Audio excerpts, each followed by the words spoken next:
Good morning. It's the Consilience partnership for those of us who woke up on time. So here we are. I'm Joe Lamb. This is Michael Stone and Susan Buell. Susan, do you want to introduce yourself since this is the first time you were with us live?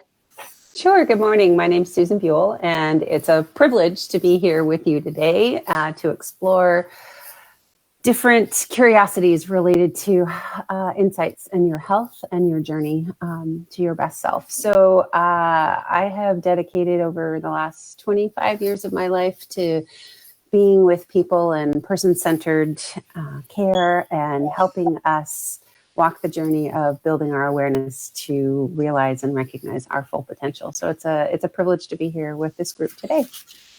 Great. Michael, do you want to go? Sure. I'm Michael Stone. I'm a physician, father, and enthusiast of seeking more answers.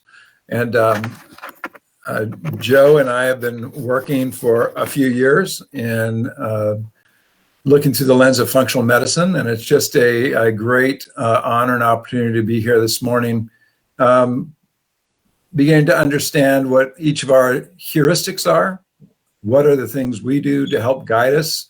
And also, how do we open ourselves up for our next step and the answers on our journey? So welcome, everybody. Thank you. Courteney, this is Courteney Suiter. Hi, as said before, I'm Courteney Suiter. I work in community mental health mostly. Had like 10 years experience with behavioral modification, and I am interested in all things holistic and healthy. So glad to be here. Thank you. And I'm Joe Lamb, a physician with a deep interest in making behavioral change work, making it so that we get what we want out of life. So today our topic is 90 minutes of authoring, uncovering certainty, and rediscovering soul. This is going to be experiential. We're going to do a deep dive into a couple imagery exercises, and Courteney is going to lead us in a mindful eating meditation. So I want to remind you at this point, if you didn't see like one of the Facebook posts or Instagram posts, to go find yourself a grape or maybe a piece of spinach or an orange segment or a raisin or a nut. Go find yourself a little piece of food to have, so when we get to that part, you're not kind of scrambling. You've got about 40 minutes or so before we get there at least, but just a thought. So some of you may know, and some of you may join Michael and I for our Monday afternoon coffee breaks, and you may have joined us for 90 minutes of recreation and visioning a few weeks ago. But one of the big topics we've been talking about is feeling our place in the world, knowing our place in the world, exploring our place in the world. And a big part of that is having some sense of what we know and what we don't know. Certainty has been tossed aside. Michael and I've had this discussion that, as this COVID pandemic started, it's the first time in a long time that the answers weren't apparent right there to us as clinicians. We didn't know them from med school. We didn't know them from residency. We didn't know them from the literature that we could easily read. We had to answer new questions. And that was kind of a weird experience. There wasn't like an expert who you could go to. And it made us think about the uncertainty we experience as people, kind of the uncertainty that we all have in this world of change.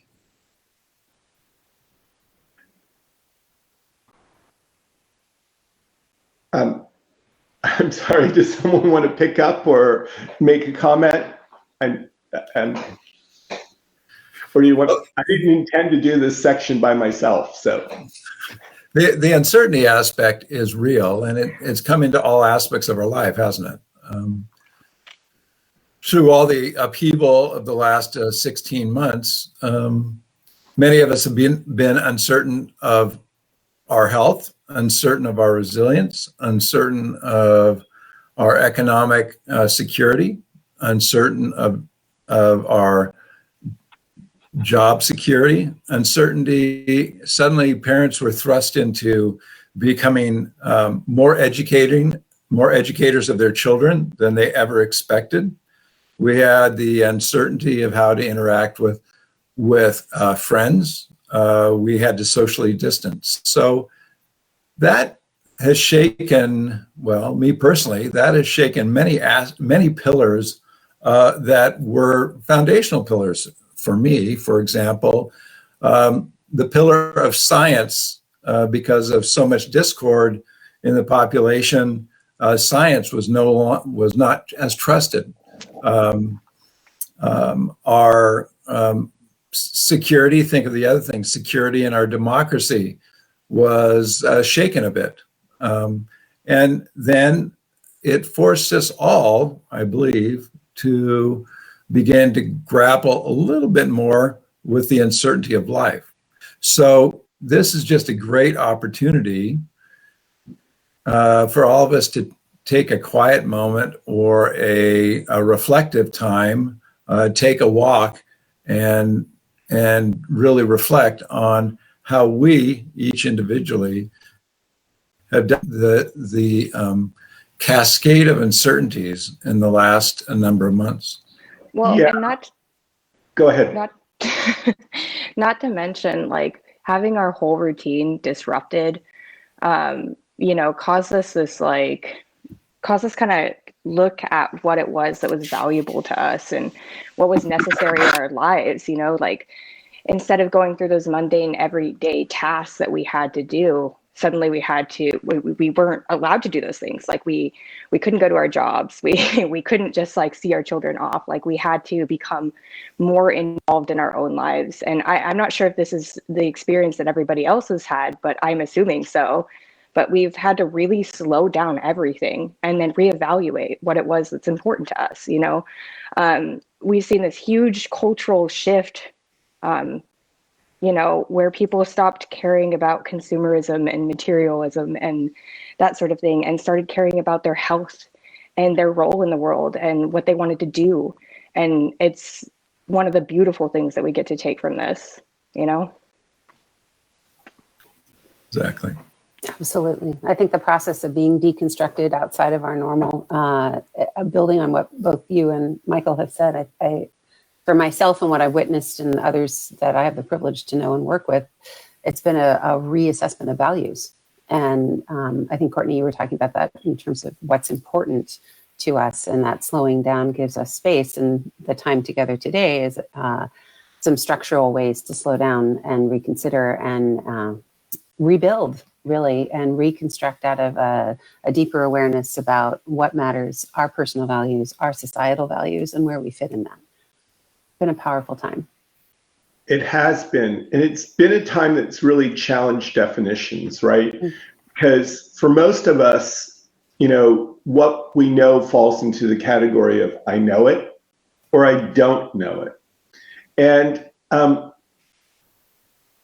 that's really been challenged, right? Because in the category of what we think we know, there's now, I know that's a fact. And someone who I respect believes that's a fact. Kind of, I've heard it, I sort of trust it, but I'm not sure. So it's, a known fact, a known belief, or a known feeling on one side. And then on the other side, that whole category of what don't I know? It used to be very clear what I didn't know, like I didn't know perhaps what my cardiovascular risk was, but I was pretty sure that there wasn't going to be a pandemic that would kill me. Or as our country is touting, wonderful moving forward, and India and Nepal are suddenly in the midst of the fourth wave of the pandemic and what looks really nasty. And then we hear something like the New York Yankees, who have all been vaccinated, 8 of them or 9 of them now have COVID, despite all being vaccinated. It's again another unknown. What variant do they have? Where did it come from? Are we looking at something different? And I think the challenge, and particularly why we wanted to discuss this today, is while Hans Selye in the past really made the point of, stresses are universal and the stress response is universal, Sonia Lupier, a researcher who worked with Bruce McEwen, and she's up at, she was in Montreal, and I forget the hospital she's at in Montreal. She's a stress researcher, and she came up with an acronym for how stresses affect us, that, not all stressors are universal. And she said, don't go nuts. And nuts stood for novel, unpredictable, threat to ego, and sense of loss of control. And the promise in that statement is we can't necessarily stop something from being novel. We can't stop it from being unpredictable, but we can assess threats and we can address the loss of control. And that's what we hope to do during this 90 minutes of authoring. And, the question really becomes one of, and Michael's used this word already, heuristic. What are our rules? How do we think? How do we navigate uncertainty? No, that is a great question. Back to a little further delineation of stress and don't go nuts, is we each need to ask ourselves, especially in this time, what is it? It's almost like something out of Wizard of Oz. Is it a good witch or is it a bad witch? Is it good stress in which it is adaptable and good comes out of that stress? Or is it toxic stress? And the toxicity, the unhealthiness of that stress, really, you can query that, whether it's stress is toxic, by asking yourself, truly, is it a threat to ego? Is it a sense of loss of control? And just asking myself that question, no matter what the circumstance, helps me reframe it, reframe my relationship to that stressful moment. So this next section is, how do you navigate uncertainty? We all have uncertainty. Does your faith, your eternal optimism, does that help you navigate uncertainty? Is uncertainty to you an adventure of discovery? What is the path that you're on? The view of that path is different, whether we have health challenges or whether we feel ourselves in a great state of well-being. What are the conditions that you consider yourself being in a state of well-being? So much of that depends on how you view this journey, your journey. Are you in control of your journey? Are you the gardener of your journey? Are you the gardener in this plot that you are in, that is your journey? That really is an important question to ponder. Often as we're growing up as children, each of us have a different experience. A father may be there, a mother may be there, or a father is not there, a mother's not there, the relationship is challenging. At what point did you transition in your relationship with your health and well-being or your disease from a passenger with a paternalistic director to really taking hold, as best hold as you can, and stepping forward into your journey? That is a relationship of empowerment and recognizing that truly, even in really challenging times, what are your control points so that you can take care of the sense that have a sense of control versus a sense of loss of control.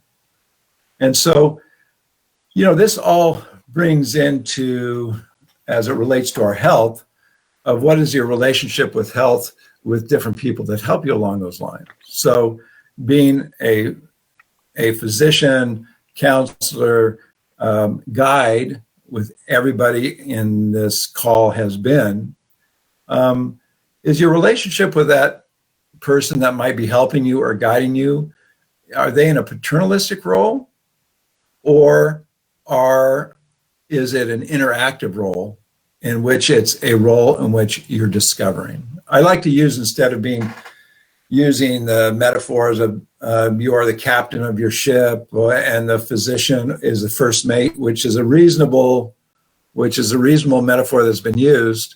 I often think of our health and our health journey as, how do we garden?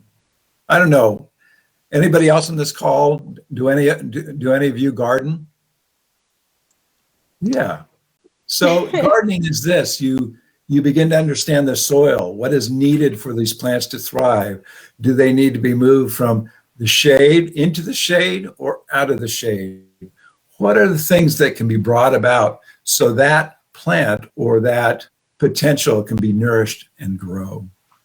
And so all of us, what are the points that we need in our garden to help us grow? What things need to be removed?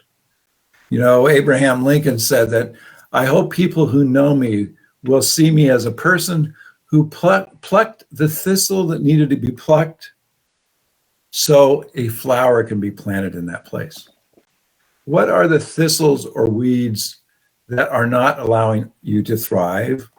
And what can be planted even as a primordial seed and in the right place so it can feel the heat of the day and the earth, can harvest the nutrients of that earth? What added nutrients need to be added to your earth so that you can grow and flourish? So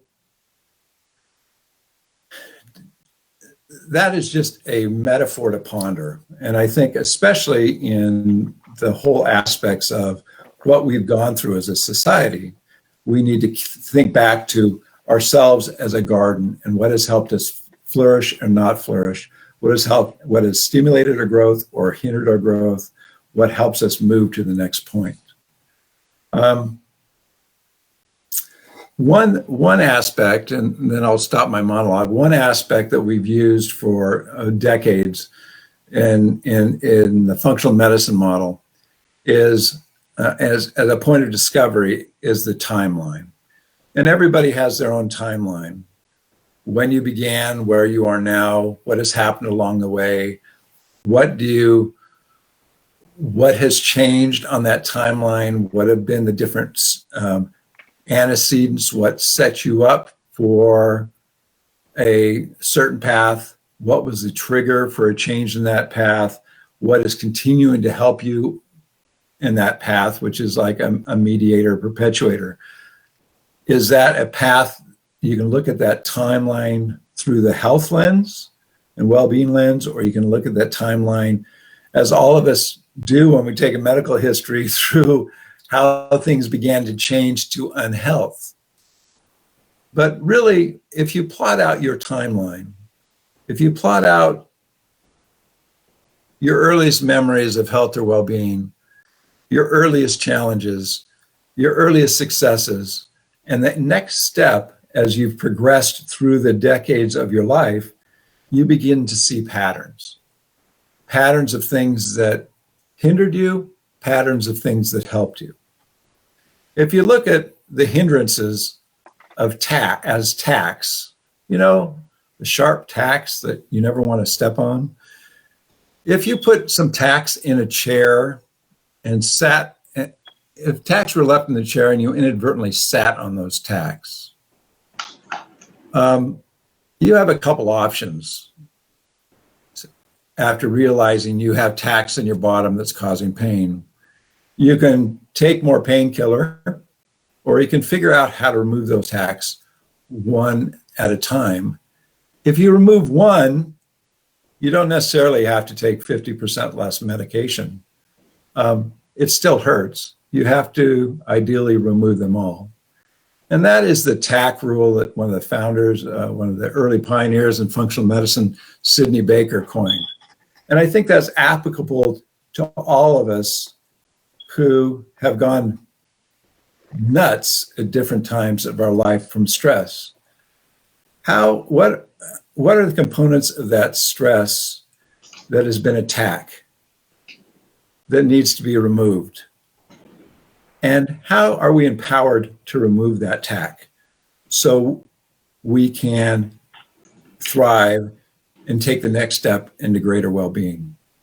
So that's kind of my monologue for a heuristic, a way to think about how you're progressing through life, considering the timeline of you, which is unique to you, and then figuring out in that timeline how you can remove the obstacles to improved well-being and health. Thank you, Michael. And it's the functional medicine model is, I think, unique, and it's part of the reason we've made it such a central component of the work we're going to be doing at Harmony Hill and Feathered Pipe, is because it's a different way of looking at our journey. I like to think about our journey, health is that in my house or is that in someone else's house, the chirp? My house? I think I've just had a fire alarm decide that it wants to start chirping. My apologies, people. I think that, the functional medicine model lends itself to understanding journey. And, if health is more than the simple absence of disease, then wellness is not simply a destination. Wellness is a journey. How do we get from here to there? And as a consequence of that, we need to think about what model we use to view that journey. And by model, I mean heuristic. Heuristic being the filter that we put on data so that we can find a shortcut so we can manage lots and lots of data. This is the day and age of being overwhelmed by what's coming to us from experts and influencers online. It's the day of objective data. You can 24-hour monitor your glucose. You can, get your body composition each day. You can get a complex set of labs that, your doctor can order more labs than you have blood. I mean, it's just an incredible challenge to manage all this data. So there needs to be shortcuts. And, a classic example of a heuristic is the shortcuts that we use without being conscious. Like they ask baseball players, professional baseball players, how do you catch the ball? How do you get there every time? And they say, well, we keep our eye on the ball. Well, that's what college players say. That's what high school players say. That's what little leaguers say. And ultimately, those little leaguers aren't catching the ball with the same degree of repetition and accuracy that the professional ball players are. And so they filmed professional ball players to see what they did. And what they found out that they did is, yes, they kept their eye on the ball, but the thing that they didn't know they were doing was they kept their head at a fixed angle. So they always looked, once they saw the ball, they kept their head still. And if the ball was falling down too fast, instead of following it with their eyes, they sped up. If the ball was falling too slow and they were going too fast and the ball was going up out of their vision, they slowed down. And so it wasn't keeping their eye on the ball, it was keeping a fixed angle of reference to the ball, which always led them to be right under the ball and catch it. Every model of practice, well, whether it's allopathic medicine, whether it's functional medicine, whether it's holistic medicine, whether it's using a technique like applied kinesiology or, using more intuitive techniques, perhaps astrology or intuition or shamanism, all of these techniques let people see through the complexity. As functional medicine kind of practitioners, Michael and I have seen the benefit of the functional medicine model for understanding the journey, because functional medicine is about understanding cause. And that's a place where you can find some certainty. When you start understanding what is disturbed, it's not simply a matter of, as Michael was referring to, giving a lot of aspirin to cover up attack. Instead, it's addressing it and trying to find the difference in between. So in a discovery model, and the work that we're doing is really work that's been influenced by Jeff Bland and David Jones and Leo Galland and Sidney Baker and, a whole group of people who have defined what functional medicine is. And we're coupling that with kind of the cognitive behavioral work, that Herbert Benson and John Kabat-Zinn had done. And particularly 3 of us on this telephone call have been particularly connected with Jim Gordon in the Center for Mind Body Medicine and the work that he's done. So this kind of discovery work coupled with the functional medicine model, we think is a really good heuristic for navigating and finding our way.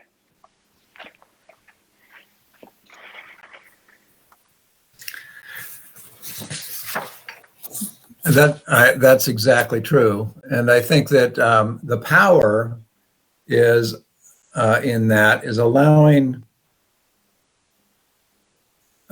each of us, when we start looking at the timeline, looking at the triggers that changed our path, it's an opportunity for reflection and discovery.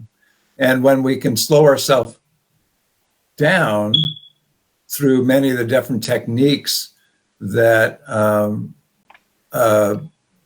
that you may have discovered, or you will be directed in that discovery, then the different opportunities for improved health and actually for authoring our next step emerge. Absolutely. And it becomes that place where we try to navigate. The work that we want to do is helping people navigate the difference between the known knowns and then the known unknowns and the unknown unknowns. And, when it comes to healthcare and it comes to understanding our bodies, I think the greatest gift that medical school has given me is I know when I'm sick. I can be pretty blasé about what's going on with my body because I have a good idea about whether I'm pretty sick or not. I have a good idea about my risk. And yeah, I can engage in a lot of cognitive dissonance about it, that, oh, that's not going to happen to me. I still have a good general idea of what that's going to be. But for most of us, we don't have it. So the question becomes one of, how do we start feeling good about um, about the unknown or the surprise that comes to us. I kind of got a little hit of awareness about this last summer when I was out paddling my kayak, and I was paddling and I got lost, and I thought I knew where I was on the chart, and I suddenly wasn't where I thought I was on the chart, paddling on the Puget Sound. And suddenly I look down and I'm in a little narrow creek and the water is no longer as blurred below me. And suddenly I realized I was over a huge oyster bed, one that I hadn't realized existed there. And suddenly something was known. I knew where there was an oyster bed, and I hadn't known where there was an oyster bed before. And just a few minutes later, paddling back, I no longer could see the bottom. I knew from the chart, because I'd found myself again, I knew from the chart how deep it was. I had a sense of how windy it was, but I went back to not knowing what was under me. And the question is, how did I feel safe with the known known and the known unknowns? And, what contributed to that? Part of it was a little bit of mastery in terms of kayaking. I'm fairly good at it at this point. But a bigger part of it, I think, was the joy that I got out of kayaking. And that's one of the things to kind of recognize about this journey. If we can develop our mindfulness so we can take joy in the moment, so we can take joy in whatever life happens to bring us, and kind of maintain a sense of mystery and discovery about our health, about our world, about our relationships, we're going to be in a different place. It was fascinating to me also, living on a beach is kind of fun, and kind of an aha moment on the same piece was being out there on the beach one day, and I saw something under the mud, and I didn't know what it was. Was it buried treasure? Was it a coffin? I had no idea what it was, but it was a flat area. It was about 5 feet long, about 2 feet wide. It was heaped up several inches. I had to run and get a shovel. It was like I was reading Mysterious Island again by Jules Verne. It was, I'm uncovering something. This is going to be, from Vancouver's travels down the Puget Sound 150 years ago. What was it? Well, it turned out to be a piece of plywood with sand on it. Nothing underneath it, just a piece of plywood. But for me, that kind of unknown called up all of that sense of childhood awareness, childhood fun, childhood play, which raises the question of how do we view our world? There's a book by a guy named Brian Boyd, and it's entitled On the Origins of Stories, Evolution, Cognition, and Fiction. And he talks in there about how did we get to thinking the way we think? Why do we have art? Why do we tell stories? Why do we play?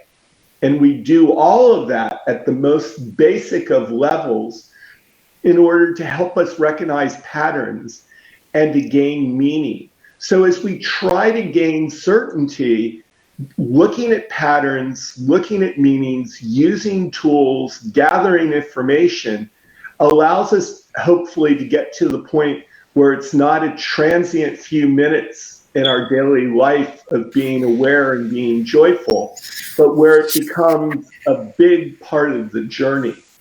And, a big part of that question that gets asked is, what's our place in the world? How do we find solid ground? How do we put our foot on it? And where is safety for our bodies?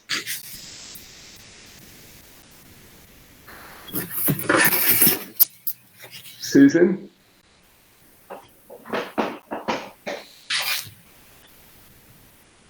Let me unmute myself. Thank you. Sorry about that.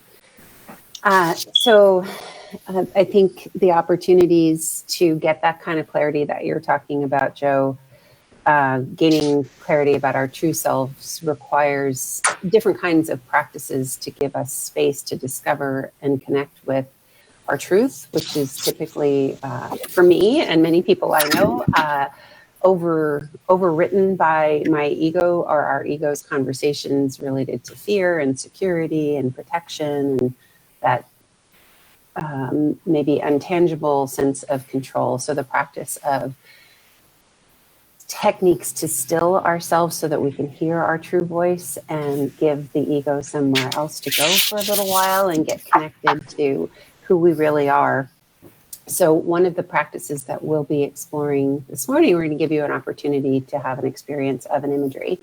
And the great news about imagery work is there's no wrong way to participate in it. You are successful for the commitment to be present.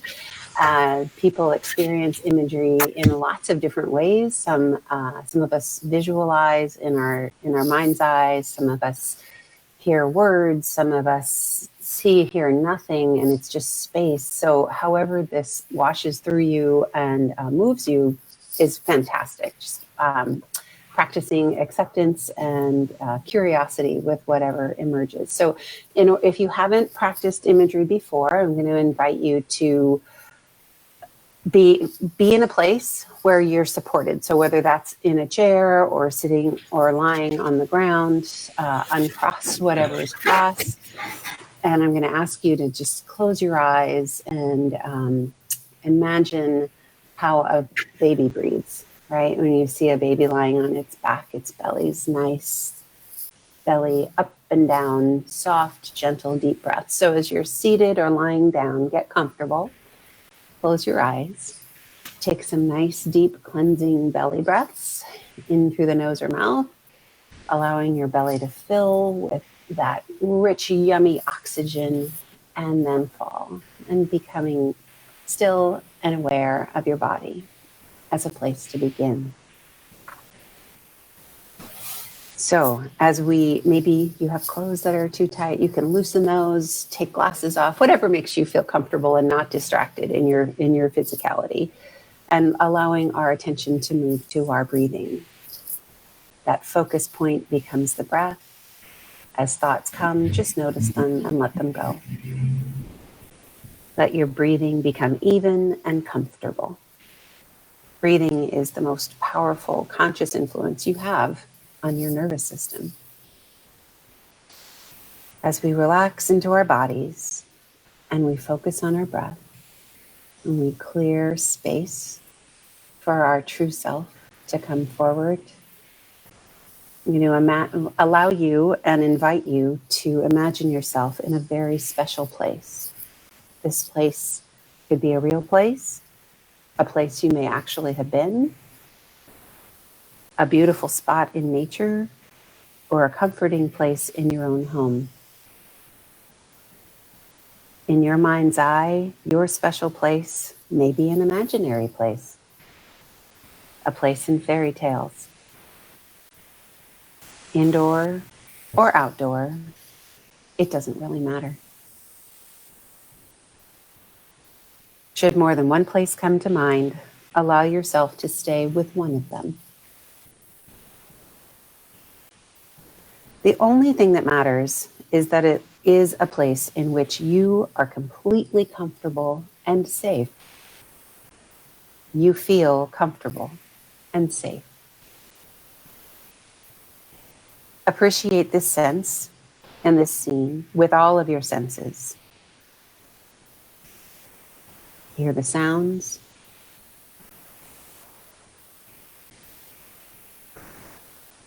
Smell the aromas. Feel the air as it caresses your skin. Experience the ground securely under you.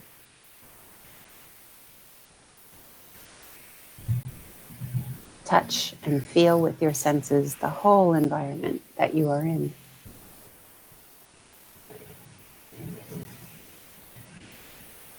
Notice what you're wearing. Notice what you have on your feet.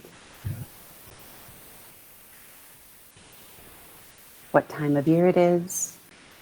What time of day. How old are you in this place? Whether you're alone or with another person or people.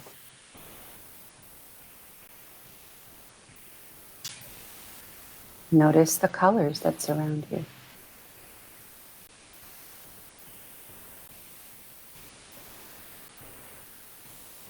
What is the temperature? Is it warm? Is it cold? Notice the qualities of the place that make it safe and comfortable for you.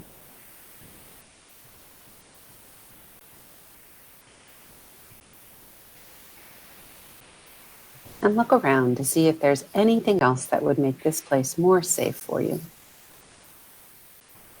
Perhaps something you need to remove from the place, or something you need to bring in.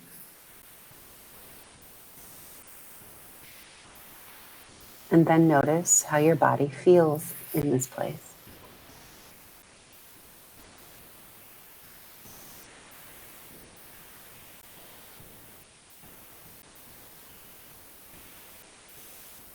And now take some time to enjoy this feeling of safety in your special place.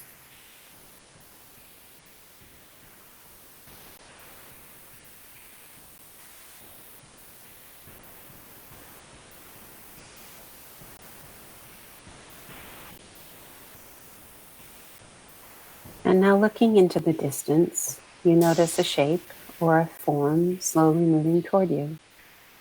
There is nothing threatening about the experience. You are feeling safe and comfortable.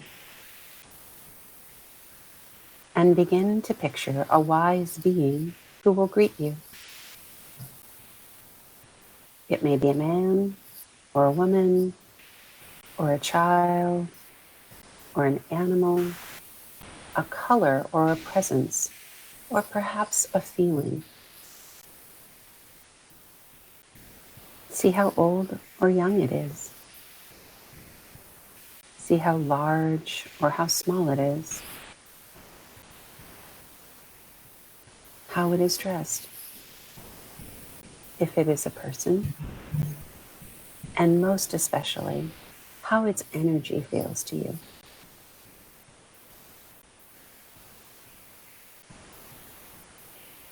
If this person or creature makes you feel warm, comfortable, and safe, you know it is your inner guide, your wiser self, your spirit guide, whatever name feels right for you. And as the being or presence approaches, greet it as you feel appropriate. You can make contact with it in any way that feels right. By words, by thoughts, by touch.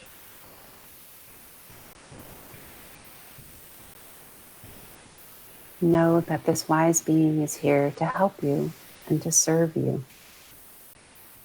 The wise being may have a message for you. Listen to the message.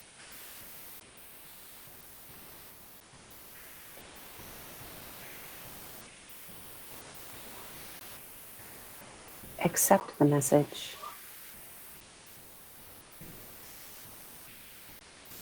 Learn from it. Or if you have something you want to ask it, you can. Perhaps asking for some advice if you need, or a solution to a problem.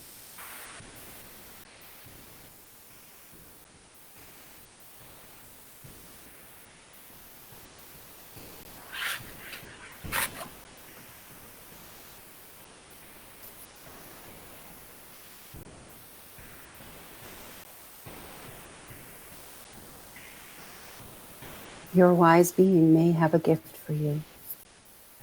Accept it if it is offered. And now spend some important time with your wise being.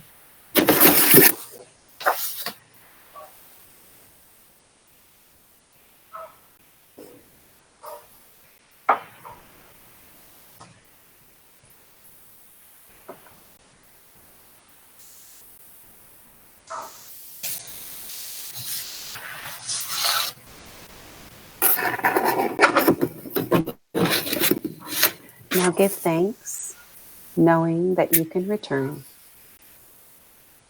And when you're ready, at your own pace, let your breathing deepen. Very gradually let the awareness of your body against the chair or the floor return.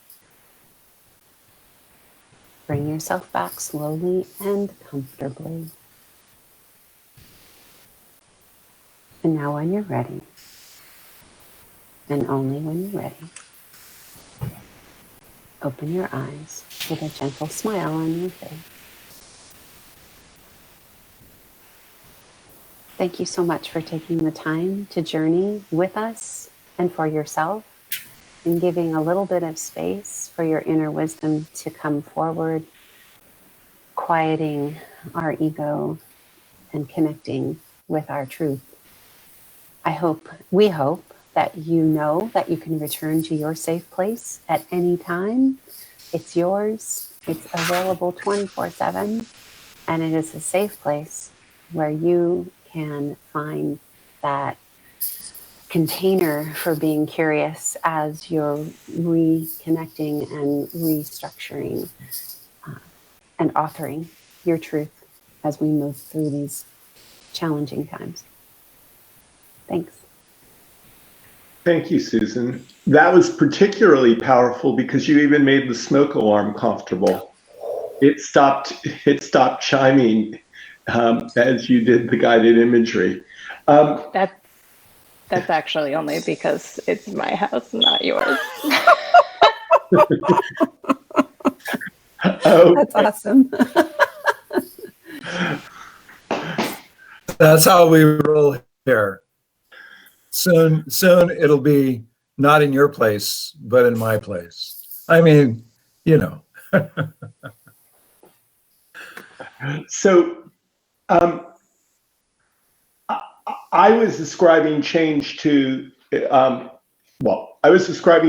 Susan in terms of changing my smoke alarm, but it led to changes in how I felt and what my physiology was. And it gave me the opportunity to ponder.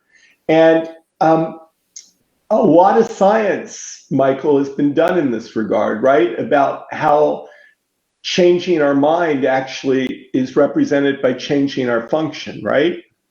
No, it's very true. And Susan, while you were guiding us, I'd be interested if anybody who's listening along would like to put into chat the things that how they felt themselves change. What did they notice? Did you notice a calming? Did you notice different discovery points? Did you notice your heart rate and breathing slow down? I think it's really important every time that you go to that place or are guided in a mindful exercise, that we also really, however you'd like to record that, record and honor what took place there. You know, it is estimated we have 40,000 inputs per second to our brain, and we are only aware of a couple dozen at a time. All those other inputs become part of our adaptive unconscious. The patterns of inner knowing that are often only recognized when we can quiet the external stimuli, the external inputs, to be aware. And I think that awareness is documented, or those internal inputs or those functional changes in what our brain and our senses realize have been studied more and more and more as our ability to see the inner workings of the brain, the inner workings of the electrical patterns that go from our one part of us to another are discovered. And it's also interesting the power of those mindful exercises and changing the balance of our fight or flight mechanisms to our sympathetic nervous system inputs to our parasympathetic nervous inputs, because it changes our hormonal function, it changes our nervous system function and how that interacts with our heart, our breathing, and actually how the neurotransmitters are released. Many different neurotransmitters are released from different parts of our brain. Focusing mindfully in gratitude and appreciation for as short as 20 to 25 seconds can actually trigger the release of compound called brain-derived neurotrophic factor that actually helps you form new reflexes, new neural pathways. So we know that adding a mindfulness component of gratitude and appreciation actually can help change the balance of our fight, fright, and run, our fight and flight mechanism, our sympathetic mechanism, to a more of a calming state. And actually gratitude helps us form new connections that free us from old connections of fear. So it's interesting that it can be gratitude, it can be being awestruck, it can, when you focus on something and consider the awe or the awesomeness, the wonder, different parts of your brain turn on.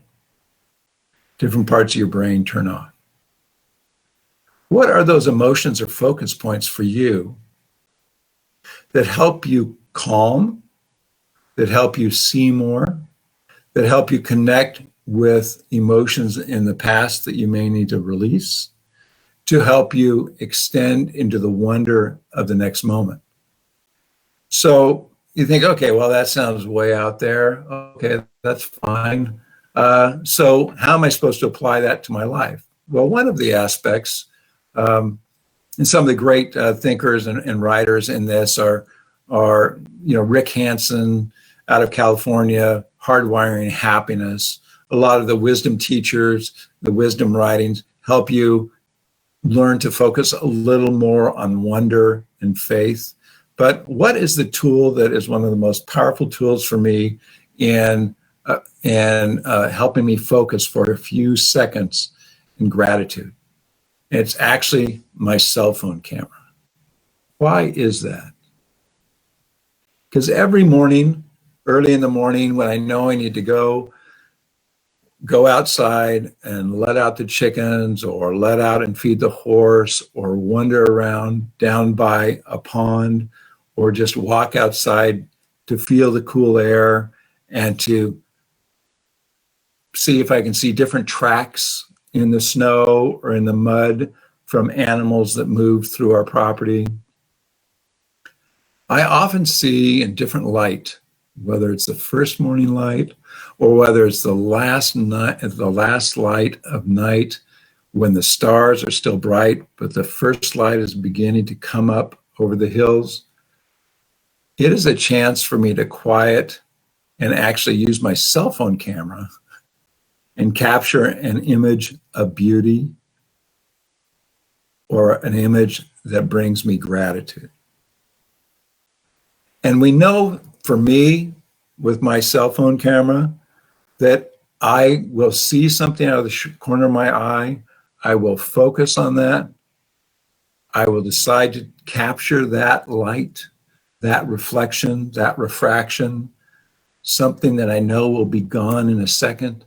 And it takes me about 20 seconds to frame it, to wonder, to capture that second of gratitude for its existence.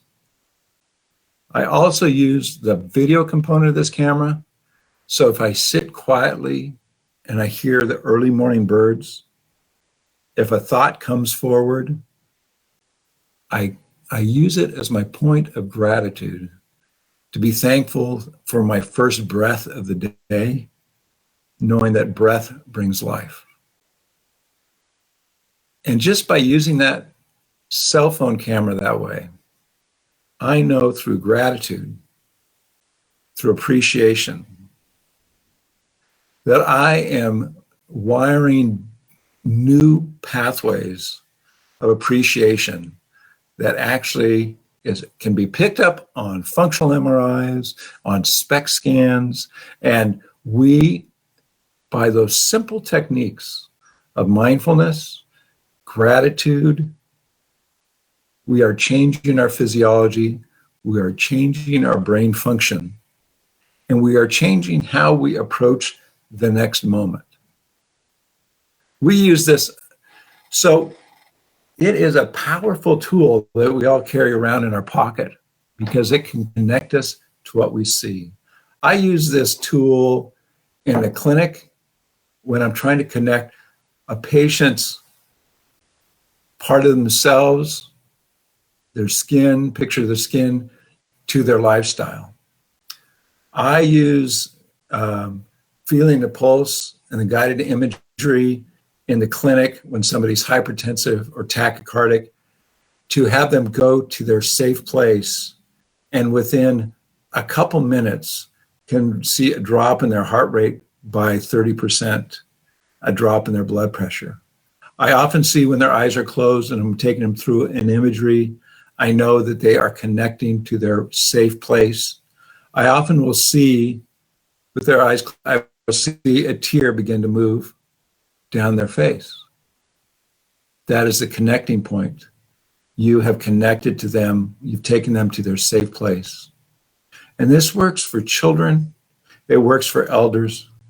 It works for any human that you're in contact with, that you get them to a safe place, they feel secure, and that the release and the balance and the balancing can occur. So there are so many powerful techniques that we can use to connect ourselves with the world around us, to the sounds of the birds, to the portions of nature in this world that actually have been totally unaffected by COVID and the pandemic, to help us center ourselves in a place of gratitude, knowing that we can explain all the different physiologic functions if you want, but that's not necessary. What's necessary is to be present and connected.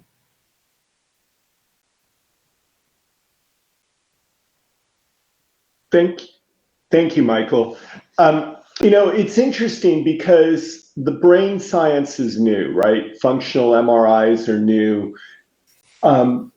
PET scans are new. Our ability to tie this directly to our physiology is new, and it seems like an aha moment for 21st century human beings. But if you look at languages that are almost becoming lost, certain languages like Hebrew or Gaelic, you find out that I think people understood this deep connection between the physical and the emotional and the spiritual because it's in the words. Like the Hebrew word ruach, it means, on a simplest of level, it means breath. But it also means wind, and it also means spirit. So it's actually the word that's used in Genesis to describe God's breath upon the waters and the creation and the bringing forth of life. The Gaelic word, and I'm sure that I'm probably pronouncing this wrong, but it's Imran, I-M-R-A-N. At the simplest of level, it means to row. At a deeper level, it means journey. So, what we've seen and what Susan led us through and what Michael discussed and backed up with science is that this journey is a physiologic process, a physical process, an intellectual, an emotional, a cognitive process. But it's also a magical process. And it becomes magical when we put it into words, or it becomes magical when we read the words of others. J.R.R. Tolkien, for most of us, he's known as the writer of the Lord of the Rings, but he also did a retelling of the Arthur story. And out of that, there's a section that I think captures the magic of journey. It's called the Arendelle Passage from The Fall of Arthur by J.R.R. Tolkien. The moon mounteth the mists of the sea, and quivering in the cold, the keen starlight that wavered wan in the waiting east, failed and faded. The foam upon the shore was glimmering ghostly on the gray shingle, and the roaring of the sea rose in darkness to the watchers of the wall. O wondrous night, when shining like the moon, with shrouds of pearls, with sails of samite, and silver stars on her blue banner embroidered white in the glittering gems, that galleon was thrust on the shadowy seas under the shades of night. Arendelle goes on eager quest to magic islands beyond the miles of sea, past the hills of Avalon and the halls of Moon, the dragon's portal, and the dark mountains of the Bay of Fairy on the borders of the world. There's magic there. There's magic that's called forth in our life when we're aware and when we're mindful. And there are a lot of aspects that we may think of as relatively mundane, like going to sleep, waking up, exercising, going for a walk, eating. All of these may seem automatic to us, but there's the opportunity to be mindful in this. And Courtney's going to lead us through an exercise now about how to kind of instill a sense of magic and awareness into something that we all do every day, eating. So we've talked about this feeling of uncertainty that we've had, like in regard to all the changes that we've experienced. We can't really necessarily remove the uncertainty of certain stimuli in our lives, but what we can do is we can remove the uncertainty we feel of our relationship to that stimuli, right? So one of the ways that we do this is we practice mindfulness. We establish a relationship and we work to acknowledge that relationship. I think we live in a culture where we've kind of, held capitalistic concepts like in high regard, which has caused us to forget how to be present. We've forced ourselves to kind of rush through things, and we're constantly working to be a better person, which is great. But how this has kind of affected us is it's removed us. It's removed us from ourselves. It's removed us from the people around us. And it's caused a dissonance in our relationship with the things around us. One of the ways we see this play out, honestly, is our relationship with food, right? So we have been a culture that's almost obsessed with food, and not in the right way. Like we see this in weight loss products, we see this in superfood, whatever. We've just completely destroyed our relationship with food, and food is supposed to be that vehicle for us. It's supposed to be that wonderful, nourishing, and magical thing that we have to like keep our bodies happy and to keep ourselves happy, and also to connect with others. We've unintentionally assigned, judgment to our food and efficiency. We have to eat really fast, to get through our day, to get to the next moment of our life. And yet we were built upon cultures that held food in high regard and allowed us to connect with others and to connect with the land. We see this play out in like Thanksgiving, right? We're supposed to be using that day to really be present with our families and to just, really acknowledge gratefulness and thankfulness for the food that we have on our tables. And yet most of us are just rushing through it, trying to get to our in-laws' house or whatever. And then we've also seen it play out in our dining room tables. Did you guys know that we're supposed to use those for more than just mail and random papers? She says as papers are on her table. We're supposed to, gather around our food. And so today I'm going to take you guys through a mindfulness exercise, and I want you guys to really think about where this food is coming from. Who cultivated it? Why did you buy it? Like, why was it in your fridge or, on your counter or in a basket, whatever you decided to grab. And I would like you guys to go ahead and grab your snack. I did not stick to a berry or a piece of spinach. I'm very hungry right now. I wanted to have breakfast, but I also wanted to walk. So I made this very beautiful, beautiful little grain bowl for my snack. And the first thing I want you guys to do is I want you guys to go ahead and just kind of check in with yourselves. We had that wonderful meditation that Susan led us through. So I want you guys to think about how you guys are feeling, like what judgments are present, what judgments aren't present. Where are your emotions at today? What are the things that you're excited about today? And now I want you to go ahead and take your gaze to your food. We're going to use all 5 senses in this experience.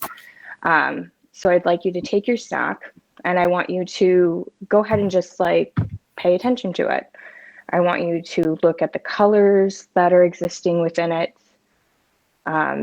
maybe even the shapes. I've got a lot of shapes in this bowl. The textures,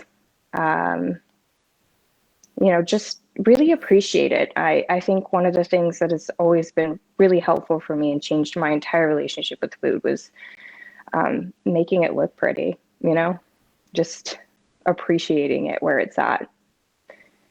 The next thing that I'd like you to do is I want you to kind of if you have any aromas, like spinach might be hard to smell, but feel free. Nobody's watching you. Stuff it up your nose if you need to.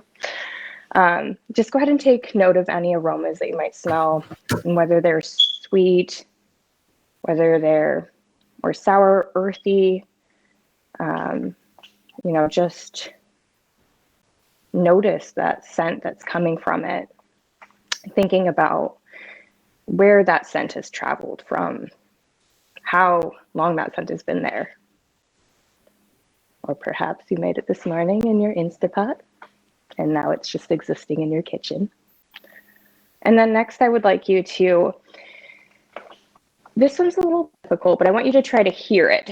So if you have a bowl of something, maybe tossing it around with your fork or spoon. I apparently chose a fork for my grain bowl. Maybe, just ripping apart the spinach for the raspberry or apple, whatever you might have. Just, allowing your body to interact with it, to be able to hear it, but also to notice any sensations that you might feel as well. I'm not going to reach my fingers in this grain bowl, but I'm going to appreciate the softness of this bowl. And toss it around a little bit. I'm going to give you guys a couple minutes to just think about it. Something we don't really get to do, It's not as pretty now that I've tossed it around, I'll be honest.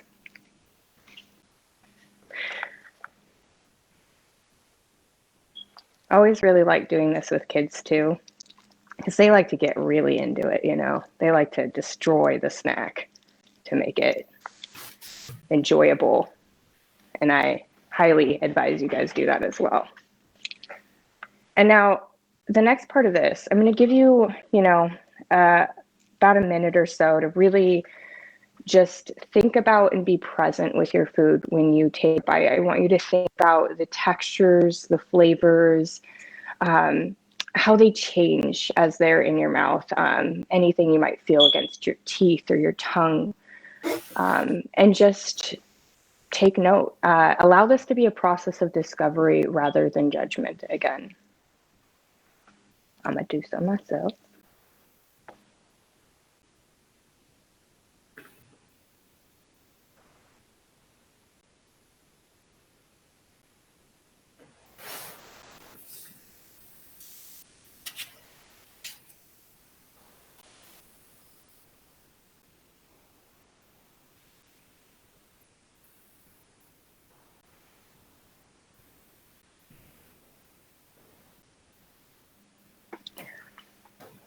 It's totally incredible how different something tastes when it's intentional, you know, how different our relationship can be with something when it's intentional. I really think that it's important that we practice this in our daily living. But if you can't do it every single day, at least try to do it once a week. You know, just really notice where something's coming from and the different textures and how it might be different from others and how it tastes. And you'll see that as your relationship with your food changes, if you just practice this even with food, you'll notice your relationship with other people changes as well. You'll notice that your relationship with your job changes in your life. And I want you guys to just be active and present and carrying this over into the rest of your life. My gift to you guys, or your gift to yourself. Thank you so much for doing this mindfulness piece with me. Thank you, Courtney. You know, I think it's interesting, isn't it? Our senses, you know, through our life, well, we've all known folks who are very hypersensitive to the sense of sound or the sense of taste or the sense of smell, where it can be even caustic, or the other extreme where we lose our senses, and in COVID or in aging or after different, not enough different nutrients, then people lose their sense of smell or their sense of taste, and they lose their sense of connection to the memories of that food, connection to being present, and what we've learned is that the brain wants to heal. And so you can use the senses that you've lost, sense of smell or sense of taste, and you can help recover that sense of smell and taste by using this mindfulness, your memory of where you tasted an almond, imagining where that almond grew, holding it in your mouth, smelling it, moving it around your mouth, and slowly over the course of 20 to 30 seconds, try to activate the memory of that food or that nut or that chocolate. And it actually triggers the development of new synapses and the growth of new nerves. And so that's how we can speed the recovery of healing. And we use essential oils, we use spices, we use different tastes that connect us with nature, us with memory, and helps restore.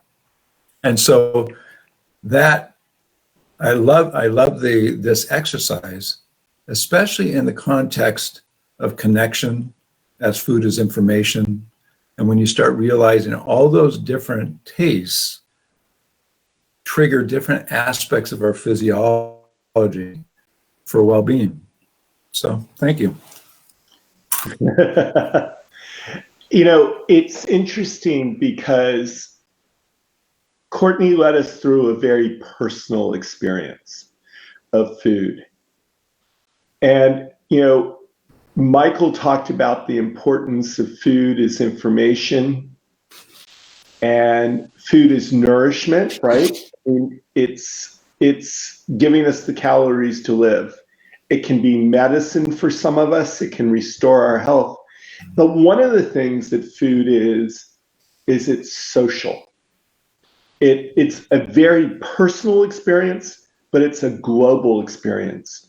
You know, I hopped up because I realized, despite having warned everybody to have their food handy, I didn't have anything handy, and I hopped up and got raisins, right? Well, those raisins are only in my cabinet because someone at Harbor Greens packaged them and put them into a container. They got them from somewhere. They got them from a farmer, or, well, probably a distributor who got them from a farmer who got them from his farm where people worked, where people planted, where the sunlight came down, where water came. It just speaks to this deepness that even our most personal of experiences are connected experiences, and that we're not alone in this world, and we're not alone on our journeys. There's a quote that has hit me dramatically, and it in some ways I really feel like it made me start thinking about how to teach this intentionally. It's a quote by Pope Francis, and it's, "Even the weakest and most vulnerable, the sick, the old, the unborn, and the poor are masterpieces of God's creation, made in his own image, destined to live forever, and deserving of the utmost respect." And, you know, hearkening back to Susan's guided imagery, no matter what we call it, you know, no matter what we call that inner source of wisdom, no matter what we call the spark that makes us unique and makes each one of us fascinating and gives each one of us a story that we have, no matter where that spark came from, and we all have different ideas. I mean, it could be, you know, we could celebrate May 4th as the day that the fourth is with you, the force is with you. Also, it's the day before Susan's birthday. But, you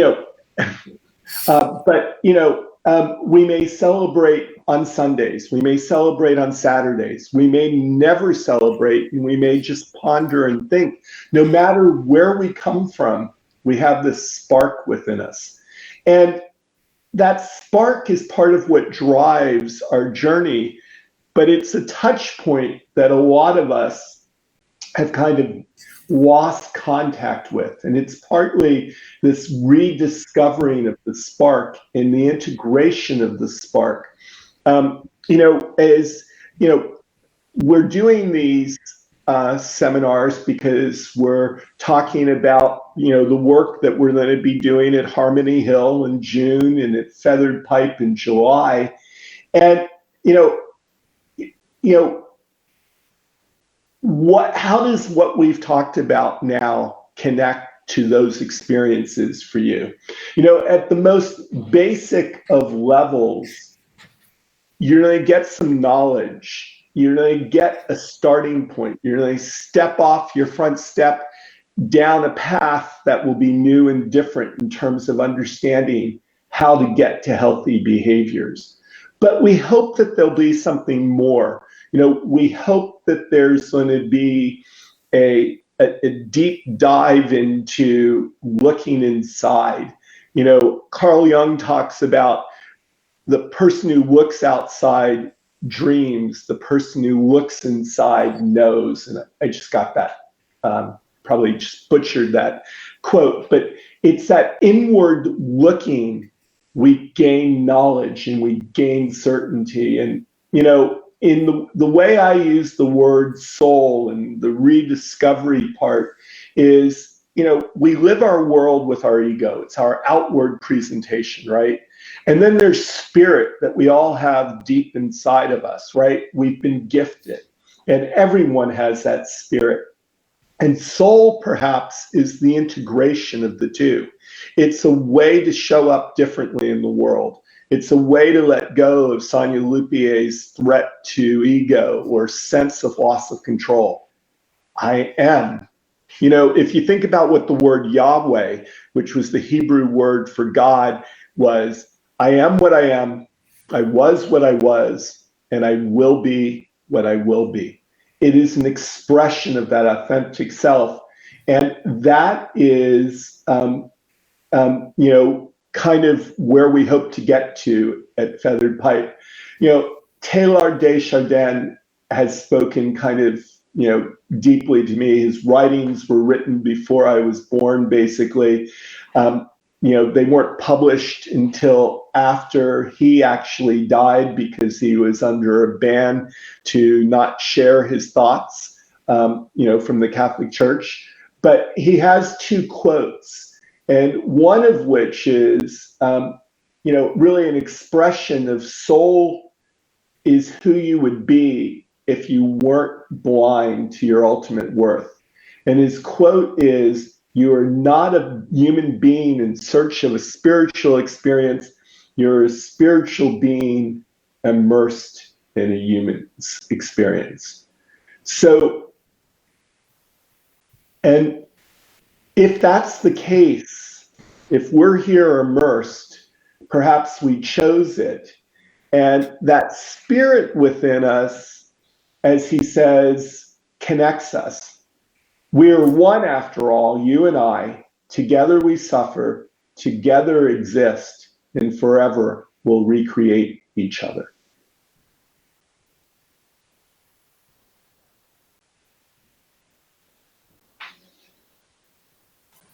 Susan, did you have some comments? And you're muted at the moment.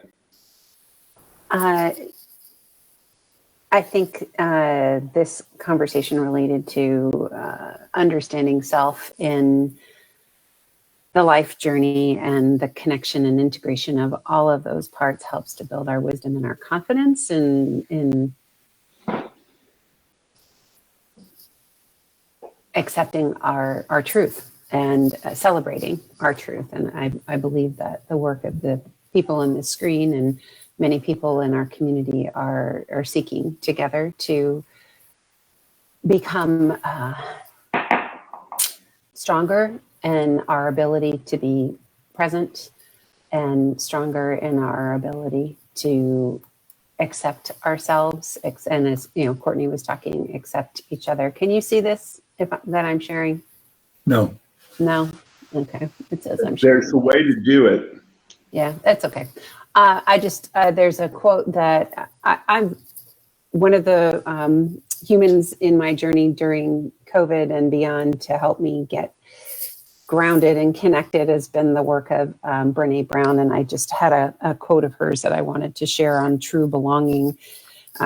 She says, true belonging is the spiritual practice of believing in and belonging to yourself so deeply that you can share your most authentic self with the world and find sacredness in both being a part of something and standing alone in the wilderness.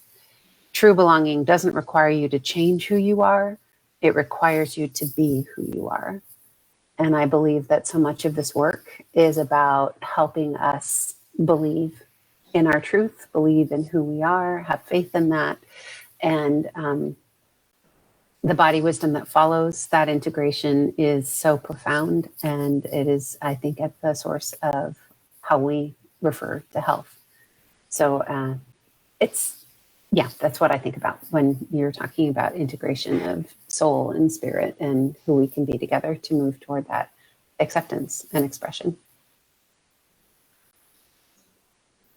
Michael, Courtney, some comments before I have a special announcement for our listeners? Sure. I think to build on what that great quote Susan just shared, and that would be a good one for me to read and ponder, because when when we focus and we meditate, and often, spiritual leaders, faith leaders, when you hook them up to functional MRIs and you ask them to go to where they are connecting with source, with God, with whatever label they are identifying as their source. It's interesting that the portion of the brain that deals with self metabolically shuts down. Whether you're a Catholic priest or a Hindu Sikh or a Southern Baptist minister or a Buddhist, self, when you meditate and connect with source, self metabolically quiets. It's interesting that when people also connected to those functional MRIs, when they see themselves volunteering and extending themselves selflessly to others, self metabolically shuts down. So we've been very isolated. Many of us have been very isolated and resorting the last number of months. How do we extend ourselves and connect to others in a selfless way? How do we acknowledge ourselves as a source in our journey? So not victims, but rather extending ourselves, pushing ourselves into the unknown and uncertainty. And I think those are all points of discovery and points of clarifying that we, each of us, now get to explore a little more. And so that's really what we know will happen the more we spend time together asking a lot of questions and allowing the time for each of us to discover our answers. Not to mention, it's kind of a process of simplification, part of that slowdown that we are starting to move toward, which we see even in trends of like minimalism and that sort of thing, right? Is that we are allowing more space for ourselves to acknowledge and interact with the things that are around us, So I definitely think that, part of us becoming comfortable in ourselves and feeling more connected to source and to others is simplifying our lives. Absolutely. And, so time for the special announcement. We, the Consilience Partnership, which is the four of us right here, Monique Klass, who's also part of the Consilience Partnership, other teachers who have expressed an interest to helping us, like Lyra Heller and Casper Scafidi. We as a group, we believe in the importance of connectedness and community.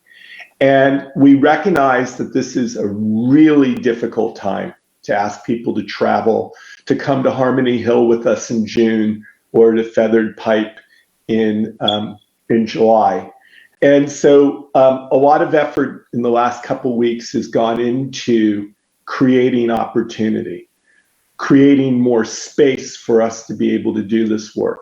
So the special announcement is we're going to be at Harmony Hill, as you can see there, on the 11th through 13th of June for a functional medicine, or 3 days of functional medicine, a journey to mind, body, spirit wellness. And there are 5 scholarships, partial scholarships available to help make it so that everybody can get there. So that's one announcement. And the other announcement is for our functional medicine journey, 5 days to optimal wellness.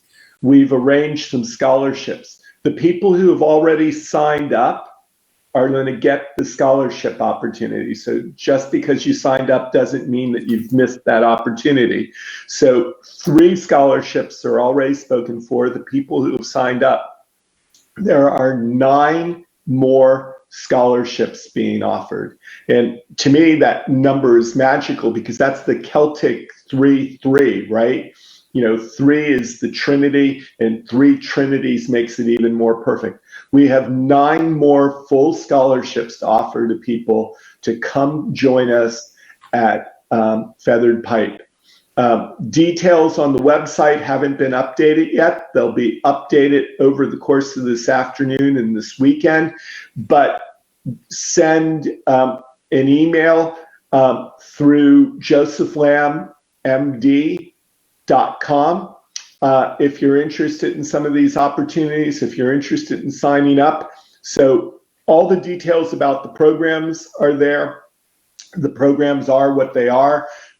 All the information there is correct, but the registration hasn't been updated yet, and we'll be working on that. But if you want in, respond early, and if you want one of those full scholarships at Feathered Pipe, when you respond, also write a little paragraph about why it would be meaningful to you. We really want to share with you. We want this personal discovery, this simplification that Courteney talked about, this jump into life, this journey to be something we all share. We hope to see you in June and July, and I'm honored by the fact that people chose to spend their mornings with us.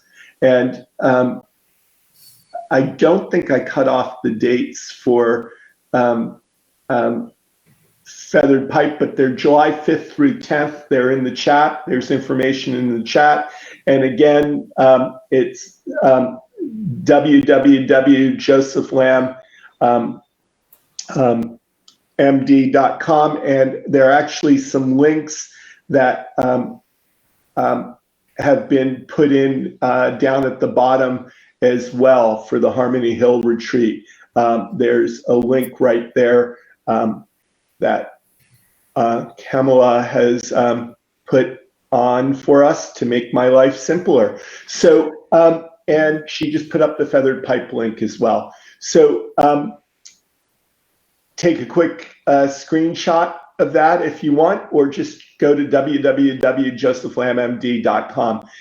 I am honored that my colleagues joined me this morning in giving 90 minutes to you. I want to thank them, and I want to thank you.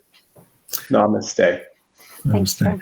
And maybe at Feathered Pipe, Joe, we can have a special and recreate Courteney's scramble, because, you know, just watching that, I'm sitting here thinking, oh man, can I please have a dish of that scramble? So maybe we'll just have to do that at Feathered Pipe. Write down what you put in it, Courteney, so we can recreate it. Deal. Yeah, we were left out. So thank you all. Thank you, everybody, and celebrate the weekend. Bye-bye. Bye.